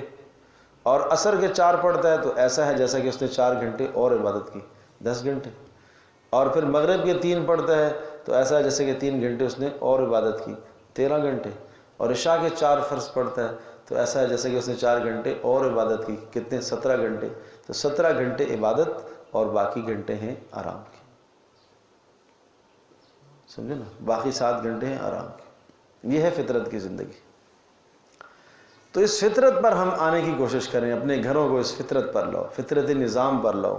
اس سے پھر ہمارا جو کہ نظام متاثر ہے تو صحت بھی متاثر ہے, حال عبادات بھی متاثر, صحت بھی متاثر, جان متاثر. نہ آدمی گھر کو ٹائم دینے کے قابل, نہ بچوں کو ٹائم دینے کے قابل, ٹائم ہی نہیں دیتا. اور جناب 4-4, 6-6, 8-8 دن ہو جاتے ہیں, بچوں کی زیارت ہی نہیں ہوتی. شام کو آتا ہے تو سوئے ہوئے ہوتے ہیں, صبح جاتا ہے تو سوئے ہوئے ہوتے ہیں, ملاقات ہی نہیں ہوتی, ملنا ہی نہیں ہوتا. یہ فطرت سے ہٹنے کا نتیجہ ہے, سمجھے جی. پھر اتوار چھٹی کا دن آتا ہے تو ہم بات کرتے ہیں آ جاؤ تفسیر میں, تو کہتے ہیں آج تو بچوں کا دن. یہ حال ہے. وہ جب 1-1.5 گھنٹے کی تفسیر کی بات آتی ہے تو وہ شیطان لے آتا ہے بچے. میں نے عرض کیا نا کہ شیطان تو وہی پٹیاں لاتا ہے, اس کو پتہ ہے کہاں سے آئے گا, یہی پٹی لے کے آئے گا. نہیں یار یہ باقی تو ٹھیک ہے, تو بچوں کو وہی شیطان یہی بتاتا ہے کہ دیکھو نا بچوں کا حق دینا بھی تو یہ اسلام بتاتا ہے. یہاں سارا اسلام یاد آتا ہے. اللہ اکبر, اللہ اکبر. وَآتَاكُم مِّن كُلِّ مَا سَأَلْتُمُوهُ وَآتَاكُمْ، اور اس نے عطا کیا ہے تمہیں ہر قسم کی نعمت جو تم نے مانگی ہے. وَإِن تَعُدُّوا نِعْمَةَ اللَّهِ لَا تُحْصُوهَا، اور اگر تم شمار کرنا چاہو اللہ کی نعمتیں، لا تحصوها، نہیں شمار کر سکتے ہو. إِنَّ الْإِنسَانَ لَظَلُومٌ کفار، بے شک انسان تو لظلوم، ظلم کرنے والا ہے، کفار، بڑا ناشکرا ہے. ظلوم بڑا نا انصاف ہے، اپنی ذات پر بھی انصاف نہیں کرتا، اس لیے ظلوم ہے. فطرت سے ہٹ گیا ہے، اپنی ذات پر بھی انصاف نہیں کرتا نا، اپنی ذات پر بھی ظلم کرتا ہے، تو اللہ کے ساتھ یہ کیا انصاف کرے گا. کفار، بڑا ناشکرا ہے، بہت بڑا ناشکرا. وَإِذْ قَالَ إِبْرَاهِيمُ رَبِّ اجْعَلْ، اب آئیے ہم آپ کو ابراہیم علیہ السلام کے شکر کی تفصیل بتاتے ہیں، شکر کیسے کیا جاتا ہے. سمجھے جی، ابراہیم علیہ السلام نے اللہ کی نعمتوں کا کس طرح سے شکر ادا کیا، اس لیے تذکرہ ابراہیم ہے.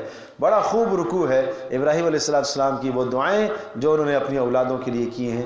ایک باپ اپنی اولادوں کے لیے کیا محنت کرتا ہے، کیسے کرنا چاہیے، ابراہیم علیہ السلام کی سیرت ہمارے لیے بنمونہ ہے. دیکھیے ذرا، وَإِذْ قَالَ إِبْرَاهِيمُ رَبِّ اجْعَلْ هَذَا الْبَلَدَ آمِنًا، اور وہ وقت یاد کرو جب ابراہیم علیہ السلام نے کہا هَذَا الْبَلَدَ آمِنًا، اے اللہ بنا دیجئے، رب اجعل، اے اللہ بنا دیجئے، هَذَا الْبَلَدَ آمِنًا، اس بلد کو امن والا بنا دیجئے.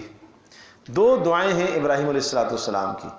ایک تو اس وقت کی بات ہے کہ جب ابراہیم علیہ السلام نے اس وادی غیر ذی زرع کے اندر آ کر چھوڑا تھا حضرت ہاجر کو اور حضرت اسماعیل کو، بیٹا اسماعیل اور بیوی ہاجر. ہاجر ہجرت سے ہے، حجر سے جگہ چھوڑنا.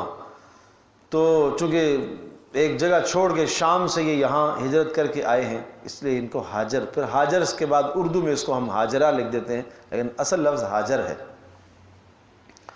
تو کتنی بڑی قربانی ہے، اپنا وطن چھوڑ دیا، اپنا خاندان سب کا سب چھوڑ دیا. اچھا یہ چھوڑ دیا تو یہ کافی تھا. وَأَعْتَزِلُكُمْ وَمَا تَدْعُونَ مِن دُونِ اللَّهِ، ابراہیم علیہ السلام نے اپنے والد کو، اپنے سب خاندان والوں کو دعوت دی. جب کوئی نہ مانا تو کہا میں تمہیں بھی اور سارے خاندان کو چھوڑ کے جا رہا ہوں. عَسَىٰ أَلَّا أَكُونَ بِدُعَاءِ رَبِّ شَقِيًّا، مجھے یقین ہے میرا پروردگار مجھے مایوس نہیں کرے گا، وہ میرے اوپر مہربان ہے. تو اب یہ اپنے آبائی علاقے سے نکلے ہیں، وہاں سے نکل کے انہوں نے فلسطین کی طرف، شام کی طرف ہجرت فرمائی. اور شام کی طرف جب ہجرت فرمائی تو پھر وہاں سے حکم ہوا اور پھر شام میں کچھ رہے، پھر مصر کی طرف آئے اور پھر وہاں سے وہ واقعہ پیش آیا ابراہیم علیہ السلام کی بیوی کا جو واقعہ سارہ کے ساتھ پیش آیا تھا. اور پھر سارہ کو ہاجر دی گئی بطور گفٹ کے، اور پھر ان کو آزاد کر کے ابراہیم علیہ السلام کا ان کے ساتھ نکاح ہوا دوبارہ. پہلے گویا کہ حضرت سارہ جو ہے، سارہ کو دی گئی ہاجر گفٹ میں ایک بادشاہ کی طرف سے، وہ تفصیلی واقعہ ہے. تو حضرت ہاجر کو پھر انہوں نے آزاد کیا اور آزاد کر کے ابراہیم علیہ السلام کے ساتھ ان کا نکاح ہوا. تو سارہ سے پیدا ہوئے اسحاق علیہ السلام اور ہاجر سے پیدا ہوئے اسماعیل علیہ السلام. اسحاق علیہ السلام کو حضرت ابراہیم نے چھوڑا شام میں، اور اسماعیل علیہ السلام کو ان کی والدہ کے ساتھ، ہاجر کے ساتھ لے کر آئے. کہاں پر؟ ادھر مکہ مکرمہ. عجیب بات ہے، انبیاء علیہ السلام کی جو سرزمین ہے، اگر آپ دیکھیں نقشے کے اعتبار سے، اور گزشتہ جمعراتوں کو ہمارا یہ محاضرہ اسی پر ہو رہا تھا کہ انبیاء علیہ السلام جن جن علاقوں میں مبعوث ہوئے، تمام کے تمام علاقوں کے اندر ابراہیم علیہ السلام کا عمل دخل ہے. عرب کی سرزمین میں ابراہیم علیہ السلام کی نسل سے رسول اللہ صلی اللہ علیہ وسلم آئے، اور حضرت ابراہیم یہاں پر بھی تشریف لائے. اسی طرح سے مصر کی سرزمین کے اندر حضرت موسیٰ علیہ السلام ہیں، حضرت ہارون علیہ السلام ہیں، یوسف علیہ السلام وہاں مبعوث ہوئے، ابراہیم علیہ السلام کا وہاں سے بھی گزر ہوا. اور اسی طرح سے شام اور فلسطین کے علاقے کے اندر بے شمار انبیاء علیہ السلام مبعوث ہوئے، وہاں اسحاق علیہ السلام کو آباد کیا. بیت المقدس کا رکھوالا، ذمہ دار ان کو قرار دیا، ان کو وہاں کا امام بنایا.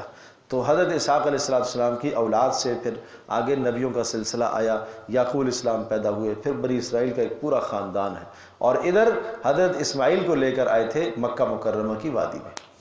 تو جب وہاں شام سے پھر ہجرت کی ہے مکہ کی طرف، اور جب مکہ کی طرف ہجرت ہوئی تو یہ اللہ کی طرف سے حکم تھا۔ کیا اتنی ساری آزمائش کافی نہیں تھی کہ وہاں سے اپنے آبائی علاقے سے، عراق، موصل سے، بابل سے، وہاں سے نکل کر آئے شام کی طرف، لیکن اسی پر بس نہیں ہے، پھر دوسری ہجرت وہاں سے کروائی یہاں مکہ مکرمہ کی طرف۔ اور یہ ہجرت جو ہے بڑی تاریخی ہجرت ہے، جس میں حضرت ہاجر کی بھی بہت بڑی قربانی۔ تو ایک ماں کی، ایک خاتون کی قربانی قرآن نے یہاں ذکر کی ہے، اس لیے کہ ایک عورت کی قربانی کو اللہ پاک نے سراہا، اور ان کی قربانی کی بنیاد پر ایک پوری امت تیار ہوئی ہے۔ امت مسلمہ، رسول اللہ صلی اللہ تعالی علیہ وسلم کی امت تیار ہوئی ہے۔ پیچھے قربانی کس کی ہے؟ حضرت ہاجر کی۔ حضرت ہاجر آئی مکہ مکرمہ کے اندر، انہوں نے ہجرت کی، اور انہوں نے اس ہجرت کے ساتھ جو نا خوب رغبت کے ساتھ اس کا جو ہے نا استقبال کیا، اللہ کی طرف سے اس آئی ہوئی تکلیف کو انہوں نے برداشت کیا۔ اسماعیل علیہ السلام کی وہاں پرورش ہوئی، پھر اسماعیل علیہ السلام کے خاندان سے رسول اللہ صلی اللہ تعالی علیہ وسلم مبعوث ہوئے۔ تو پیچھے قربانی کس کی ہے؟ ہاجر کی۔ سمجھے جی؟ تو پوری امت ایک تیار ہوئی ہے حضرت ہاجر کی قربانی سے۔ ایک عورت کی قربانی کا یہ مقام ہے، اور پھر اللہ پاک نے ان کی قربانی کو کتنی عزت دی ہے کہ قیامت تک آنے والے حجاج اور معتمرین، عمرہ کرنے والے اور حج کرنے والے، جب تک صفا مروہ سے سعی نہیں کریں گے ان کا حج عمرہ قبول نہیں ہے۔ سمجھے؟ تو ایک تو دعا اس وقت ہے کہ ابراہیم علیہ السلام نے چھوڑ دیا آ کے اپنی بیوی حضرت ہاجر کو اور بیٹے اسماعیل کو وادی غیر ذی زرع۔ ابھی کوئی آثار نہیں تھے کہ بیت اللہ کہاں ہے، مٹ چکا تھا طوفان نوح کے بعد سارے نشانات۔ حضرت جبریل نے آ کے نشاندہی فرمائی تھی، ساتھ تھے حضرت جبریل، اور حضرت جبریل سے بار بار پوچھتے رہے کہاں ٹھہرنا ہے، کہاں ٹھہرنا ہے، کہاں۔ جہاں کوئی آبادی تو نہ کوئی موافق جگہ نظر آتی تو ابراہیم پوچھتے یہاں ٹھہرا دوں، کہا نہیں، یہاں ٹھہرا دوں نہیں، یہاں ٹھہرا دوں نہیں، یہاں ٹھہرا دوں نہیں۔ تو پھر ایک ایسی جگہ آئی جو پہاڑیوں کے بیچ میں، صفا، مروہ، جبل ہند، جبل ابی قبیس، 4 پہاڑیوں کے بیچ میں ایک جگہ تھی، بالکل بیابان دشت جنگل تھا، جہاں کوئی آبادی، انسانی آبادی کے آثار نہیں تھے، وحشتناک جگہ تھی۔ یہاں ٹھہرا دوں؟ تو حضرت جبریل علیہ السلام نے کہا یہاں ٹھہرانے کا حکم ہے۔ تو ایک دم ابراہیم علیہ السلام حیران ہو گئے، یہاں؟ ہاں یہاں۔ تو یہ کیسی جگہ ہے؟ کوئی بس زبان پر کوئی لفظ نہیں آیا۔ اچھا اللہ کی طرف سے حکم ہے یہاں ٹھہرانے کا، یہاں ٹھہرایا، چھوڑ کے چلے گئے، پلٹ کے دیکھا بھی نہیں۔ جب نہیں دیکھا تو پھر پوچھا اہلیہ نے کہاں جا رہے ہیں، کہاں جا رہے ہیں؟ کوئی جواب نہیں۔ کہاں جا رہے ہیں؟ کوئی جواب نہیں۔ کہاں جا رہے ہیں؟ کوئی جواب نہیں۔ سبحان اللہ۔ تو پھر خود ہی بولی کہ کیا اللہ کا حکم ہے؟ تو پھر سر ہلایا حضرت ابراہیم نے کہ ہاں اللہ کا حکم ہے، یعنی پیچھے پلٹنے کا حکم نہیں تھا، جواب دینے کی اجازت نہیں تھی۔ کتنی بڑی قربانی ہے۔ تو اس عورت کے دل پہ کیا گزرتی ہوگی جس کے پاس شیرخوار بچہ ہو، اجنبی دیار، دوسرا ملک، اپنے ملک سے کتنے دور، پھر وہاں آبادی کا کوئی نشان نہیں، انسانوں کا کوئی نشان نہیں، کوئی ہمدردی کی صورت نہیں۔ 10 خیال گھیرتے ہیں، کوئی بھیڑیا آ جائے، کوئی درندہ آ جائے، کوئی انسان آ جائے، ایک عورت کی عزت لوٹ لے۔ سبحان اللہ۔ حکم کس کا ہے؟ اللہ کا۔ تو جب اماں نے یہ بات سنی کہ اللہ کا حکم ہے تو انہوں نے فوری کہا اچھا اللہ کا حکم ہے تو آپ جائیے، اللہ ہمیں ضائع نہیں کرے گا۔ یہ ہاجر کا توکل ہے، یہ ہاجر کا بھروسہ ہے اللہ کی ذات عالی پر۔ کیا گزری ہوگی، کیا بیتی ہوگی۔ ہر عورت اپنے اندر کے جذبات کو پرکھ کے دیکھے کہ اس کے دل میں کیا مزاج ہے، کیا ایسے حالت میں گھر کے اندر اگر 4 دن جو ہے کوئی تنہائی ہوتی ہے تو یہاں شہر کے اندر، آبادی کے اندر رہتے ہوئے عورت کو وحشت معلوم ہوتی ہے، تو وہاں کیا حال ہوگا حضرت ہاجر کا۔ یہ دین قربانیوں سے آتا ہے، یہ محمد رسول اللہ صلی اللہ علیہ وسلم کی امت تیار ہوئی ہے اس قربانی سے، یہ ایسے نہیں ہے۔ اللہ پاک ان بزرگ ہستیوں کے لیے کتنا انتظام کر سکتا تھا، کتنا نظام اللہ بنا سکتا تھا۔ پہلے آبادیاں تیار ہو جاتی اور پھر ان کو وہاں بھیجا جاتا، یہ بھی ہو سکتا تھا۔ اللہ کے لیے کیا مشکل ہے۔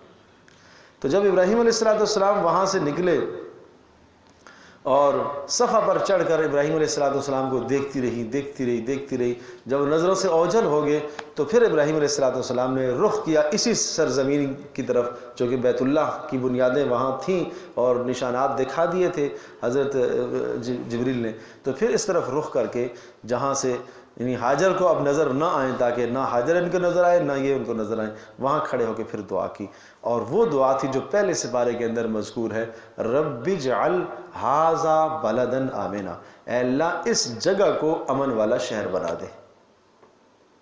اور یہ جو دعا ہے یہ پھر بعد میں جب دوبارہ آئے، اور جب دوبارہ آئے تو وہاں کچھ قبیلہ ایک آباد ہو چکا تھا، پانی نکل آیا تھا، قبیلہ جرہم کی کچھ افراد آ چکے تھے، آبادی ہو چکی تھی، تو پھر دوبارہ سے یہ دعا کی، رب اجعل ھذا البلد آمنا، اے اللہ اس شہر کو امن والا بنا۔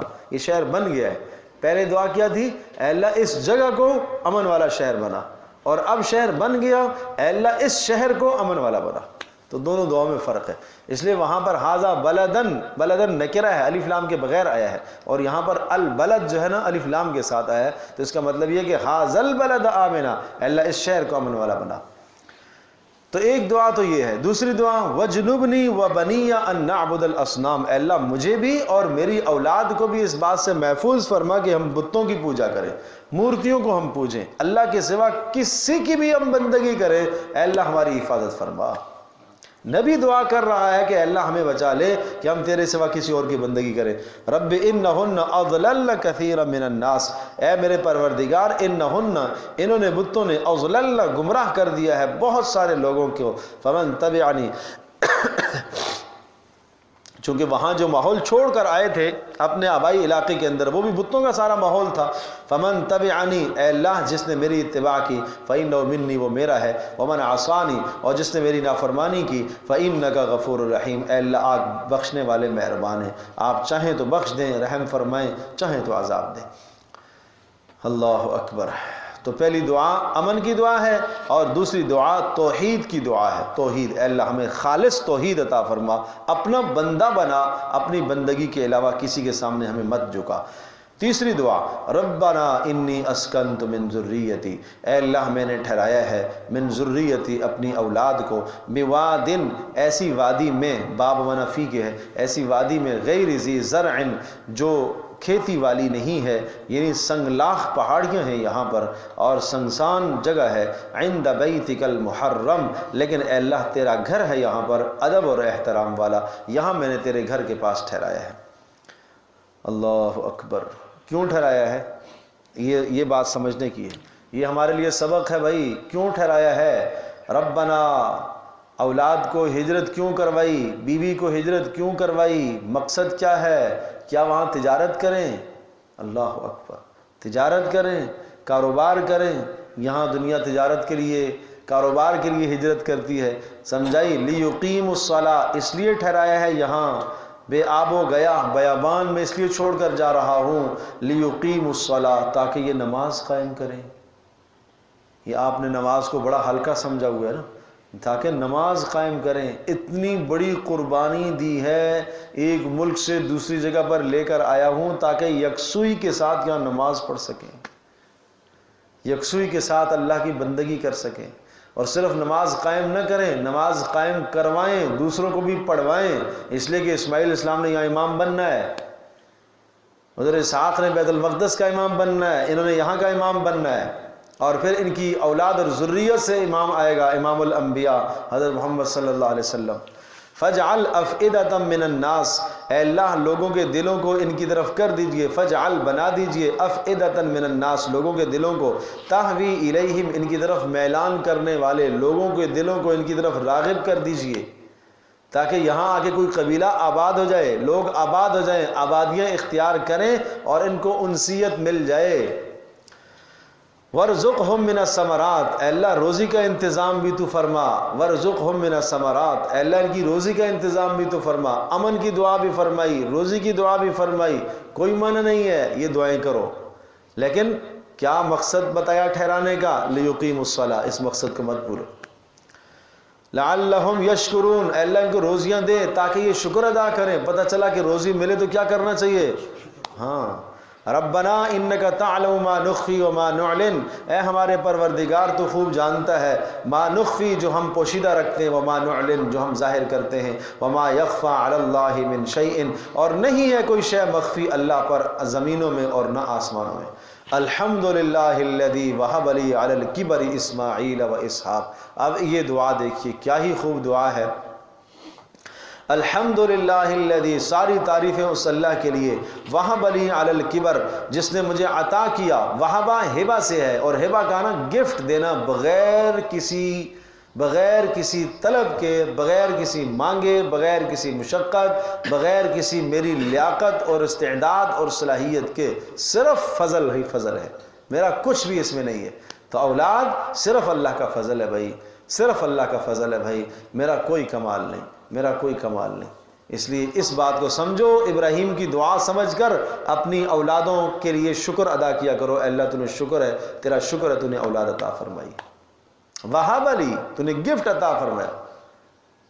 اس لیے تو قرآن تو صاف ذکر کرتا ہے سورۃ الواقعہ کے اندر، سوال کس انداز سے سوال فرمایا، افرأیتم ما تمنون، تم یہ بلا بتاؤ، تم جو آپس میں میلاب کرتے ہو، اانتم تخلقونہ ام نحن الخالقون، کیا پیدا ہم کرتے ہیں یا تم کرتے ہو؟ تم نے تو اپنی ضرورت کو پورا کیا ہے، میاں بیوی نے اپنی ضرورت کو پورا کیا، اانتم تخلقونہ ام نحن الخالقون، پیدا تم کرتے ہو یا ہم کرتے ہیں؟ کتنا صاف سوال پوچھا کہ پیدا ہم کرتے ہیں، تو پھر تمہیں شکر ہمارا کرنا چاہیے نا، شکر اللہ کا ادا کرنا چاہیے۔ الحمدللہ الذی وہب لی، ساری تعریفیں اس اللہ کے لیے کہ جس نے عطا کیا ہے، وہب لی علی الکبری، بڑھاپے کے زمانے میں اس نے عطا کی ہے، اسماعیل و اسحاق، اسماعیل اور اسحاق مجھے دیے ہیں، ان ربی لسمیع الدعاء، بے شک میرا پروردگار دعاؤں کو سننے والا ہے۔ یہاں یہ بات ذہن نشین فرمائیے کہ اسماعیل علیہ السلام اور اسحاق علیہ السلام، یہاں بعض نے کہا کہ اسماعیل علیہ السلام کی پیدائش پہلے ہوئی ہے اور اسحاق علیہ السلام کی پیدائش بعد میں ہوئی ہے، گویا کہ اسماعیل بڑے ہیں اور اسماعیل علیہ السلام پہلے سے بھی چونکہ اولاد نہیں تھی، اور جب حضرت ہاجر سے اولاد ہوئی تو پھر حضرت سارہ کے دل میں بھی بات آئی کہ اللہ تو مجھے بھی اولاد عطا فرما، پھر اللہ نے اسحاق علیہ السلام عطا فرمائے، سمجھے جی۔ اور بعض نے لکھا ہے کہ نہیں، اسحاق پہلے ہوئے، واللہ عالم بالصواب، قرآن صرف مقصودی بات کو ذکر کرتا ہے، اس سے کوئی بحث نہیں ہے کون پہلے ہے کون بعد میں ہے، اور اگر یہاں اسماعیل علیہ السلام جو ہے وہ بعد میں پیدا ہوئے، ان کا تذکرہ پہلے اس لیے کیا جا رہا ہے کہ یہ وادی غیر ذی زرع، یہاں کا امام ان کو بننا ہے، اس لیے ان کا تذکرہ پہلے آیا ہے۔ رب اجعلنی مقیم الصلاۃ ومن ذریتی ربنا وتقبل دعاء، اللہ اکبر۔ رب اجعلنی مقیم الصلاۃ، اے اللہ رب اجعلنی، اے اللہ بنا دیجئے مجھے مقیم الصلاۃ، نماز کو قائم کرنے والا۔ یہ دعا ابراہیم کر رہے ہیں، ابراہیم نبی نماز چھوڑنے کا کوئی تصور ہو سکتا ہے؟ نہیں، اے اللہ مجھے نماز کو قائم کرنے والا بنا، رب اجعلنی مقیم الصلاۃ، اے اللہ مجھے نماز کا پابند بنا، ومن ذریتی، اور میری اولاد کو بھی نماز کا پابند بنا۔ آج ہم اولادوں کے لیے مال کی دعا یہ تو کرتے ہیں، بھائی منع نہیں ہے، پہلے یہ دعا کرو، دین کی دعا کیا کرو، اولادوں کے لیے نیک بننے کی دعا کیا کرو۔ ربنا وتقبل دعا، اے اللہ تو ہماری دعا کو قبول فرما لے۔ ربنا غفر لی، اے اللہ میری بھی بخشش فرما، ولوالدی، اور میرے ماں باپ کی بھی بخشش فرما، وللمؤمنین، اور ایمان والوں کی بھی، یوم یقوم الحساب، قیامت کے دن ہم سب کو بخش دے۔ تو اپنے والد کے لیے دعا کی ہے، لیکن والد کا خاتمہ کفر پر ہوا ہے، فلما تبین له انه عدو للہ تبرأ من، سورہ توبہ میں ہے، جب پتہ چلا کہ یہ اللہ کا دشمن ہی رہے گا، کفر ہی پر خاتمہ ہوگا، تو پھر ابراہیم علیہ السلام نے اپنے باپ کے لیے دعا کرنا چھوڑ دی تھی، سمجھے جی۔ تو ہمیں یہ دعا تو کرنی چاہیے، ظاہر ہے سب کے والدین جو ہے اہل ایمان ہیں تو یقیناً دعائیں کرنی چاہیے اپنے ماں باپ کے لیے، اور اگر غیر مسلم ہے تو ان کی ہدایت کی دعا کرنی چاہیے کہ اللہ ان کو ہدایت عطا فرما۔ تو اس دعا کے اندر آدمی اپنے لیے بھی کرتا ہے، اپنی اولاد کے لیے بھی، ماں باپ کے لیے بھی، سب مسلمانوں کے لیے، اتنی جامع دعا ہے، تو اپنی دعاؤں میں اس دعا کو شامل کیا کریں۔ وَلَا تَحْسَبَنَّ اللَّهَ غَافِلًا عَمَّا يَعْمَلُ الظَّالِمُونَ، تو ابراہیم علیہ السلام کا شکر سمجھا دیا اس رکوع کے اندر کہ ایک آدمی کو اس طرح سے شکر ادا کرنا چاہیے، مال ملا ہے اللہ کا شکر ہے، اولاد ملی ہے اللہ کا شکر ہے، گھر بھی مل گیا اللہ کا شکر ہے، علاقہ بھی امن والا مل گیا اللہ کا شکر ہے، یہ سب امن کی چیزیں مل گئی ہیں تو لعلہم یشکرون، شکر ادا کرنا چاہیے۔ اب جو آدمی ظالم بنے گا، ولا تحسبن، پیچھے کہا تھا نا ان الانسان لظلوم کفار، انسان بڑا ظالم ہے اور بڑا ناشکر ہے، تو اب سمجھایا ولا تحسبن اللہ غافلا، مت غافل شمار کرنا اللہ کو، عما، اس چیز سے، یعمل الظالمون، جو ظلم کرنے والے کام کرتے ہیں، ظالموں کے اعمال سے اللہ غافل نہیں ہے۔ اے اللہ پھر سزا کیوں نہیں دے رہا؟ انما یؤخرہم، بے شک وہ ان کو مہلت دیتا ہے، لیوم، اس دن تک کے لیے، تشخص فیہ الابصار، جس دن آنکھیں کھلی کی کھلی رہ جائیں گی، حیرت کے مارے آنکھیں پھٹی کی پھٹی رہ جائیں گی، کھلی کی کھلی رہ جائیں گی۔ اس وقت تک اللہ مہلت دیتا ہے ظالموں کو بھی۔ مہطعین مقنعی رؤوسہم، مہطعین بڑی جلدی کریں گے، اور مقنعی رؤوسہم اور اپنے سر اونچے کیے ہوئے ہوں گے، حیرت سے دیکھ رہے ہوں گے کہ یہ کیا ہو گیا، آج یہ کیا ہو گیا۔ لا یرتد الیہم طرفہم وافئدتہم ہوا، اور ان کے دل، ان کی آنکھیں واپس نہیں پلٹیں گی، یعنی جدھر دیکھیں گے دیکھتے ہی رہیں گے، دیکھتے ہی رہیں گے۔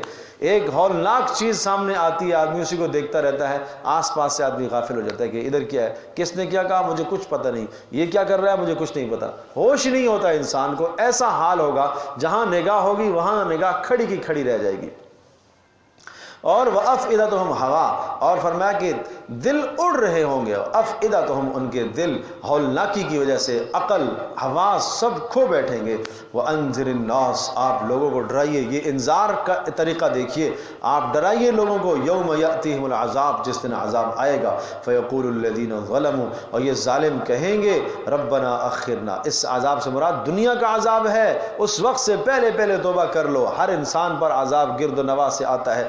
ربنا، وہ کہیں گے اخرنا الی اجل قریب، اے اللہ ایک مہلت دے دیجئے ایک وقت تک، نجب دعوتک، تاکہ اے اللہ تیرے رسولوں کی بات کو قبول کرے، ونتبع الرسل، اور رسولوں کی اتباع کریں، لیکن نہیں ہوگی مہلت۔ عذاب آنے کے بعد کوئی مہلت نہیں ہوگی۔ اولم تکونوا اقسمتم من قبل، کہا جائے گا کیا تم نے اس سے پہلے قسمیں نہیں کھائی تھی؟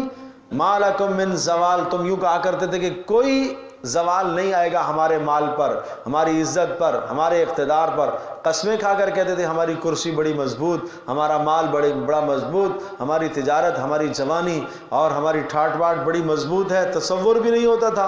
وَسَكَنْتُمْ فِي مَسَاكِنِ الَّذِينَ ظَلَمُوا أَنفُسَهُمْ، اور تم رہ چکے ہو فی مساکن الذین ظلموا، ان لوگوں کے گھروں کے اندر، ٹھکانوں میں جنہوں نے اپنی جانوں پر ظلم کیا ہے۔ کیا آج جس سرزمین پر تم ہو، آج سے ہزاروں سال پہلے یہاں آبادیاں کیا نہیں تھیں؟ ہاں یہاں آبادیاں تھیں، یقیناً آبادیاں تھیں۔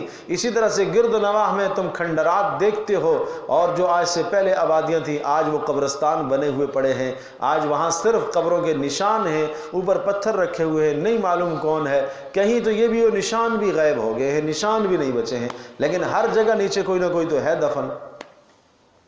وَتَبَيَّنَ لَكُمْ، اور تمہارے سامنے ظاہر ہو چکا، كَيْفَ فَعَلْنَا بِهِمْ، کیسا ہم نے ان کا انجام کیا ہے۔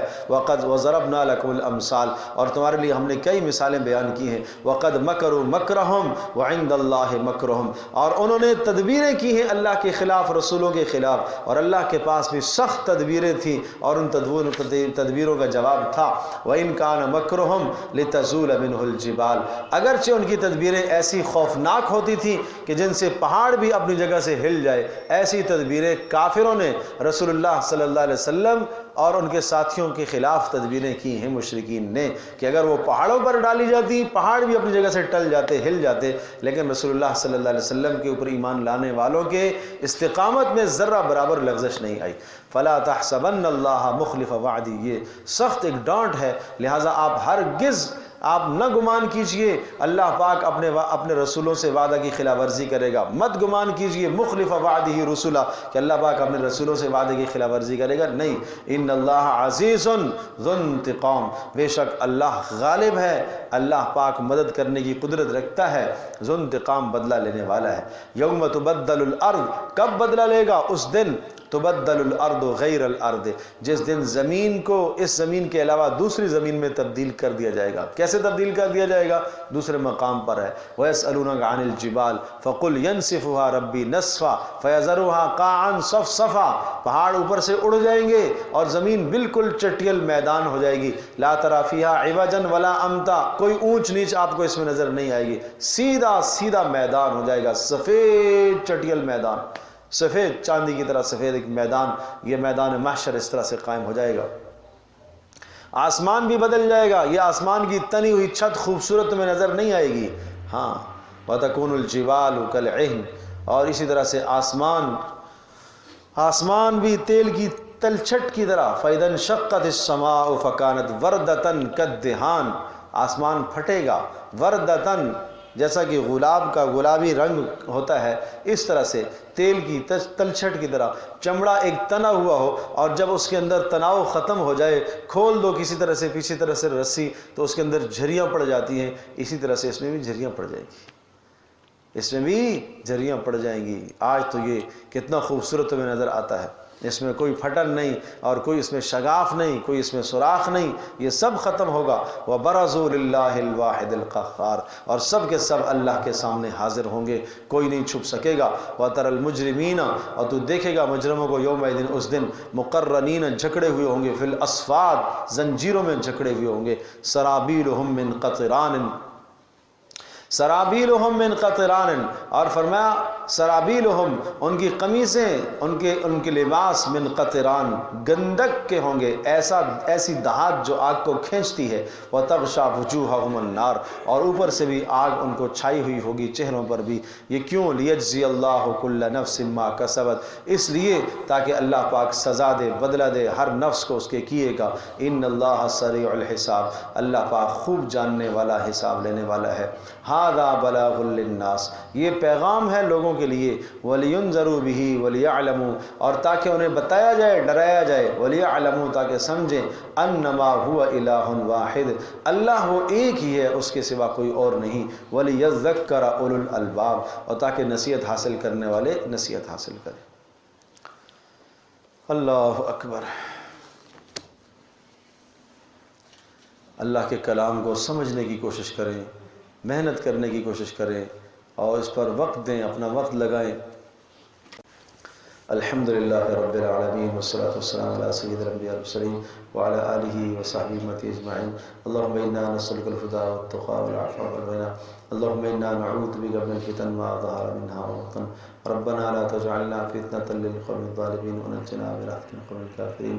اے اللہ ہماری اس نشست کو قبول فرما، اے اللہ جتنے گناہ ہیں ہم سب کے معاف فرما، اے اللہ اس قرآن کا نور ہم سب کو عطا فرما، اے اللہ اس کی رحمت سے، اجر سے، برکت سے ہم سب کو مالا مال فرما۔ اے اللہ، اے ارحم الراحمین، اے اللہ جو باتیں کی ہیں ہم پر عمل کی توفیق نصیب فرما، اے اللہ ہم سب کی بخشش، ہم سب کے والدین کی بخشش کا ذریعہ بنا، اے اللہ جتنے احباب تشریف لائے، مائیں بہنیں آئیں، سب کا آنا قبول فرما، سب کے گھروں کے اندر اے اللہ نور اور رحمت کو پیدا فرما، اے اللہ قرآن کا ذوق ہم سب کو نصیب فرما، اے اللہ اس گھر میں جو محنت ہو رہی ہے اس کو اپنی بارگاہ میں قبول فرما، وصلی اللہ تعالی علی خیر خلقہ محمد وعلی آلہ وصحبہ اجمعین برحمتک یا ارحم۔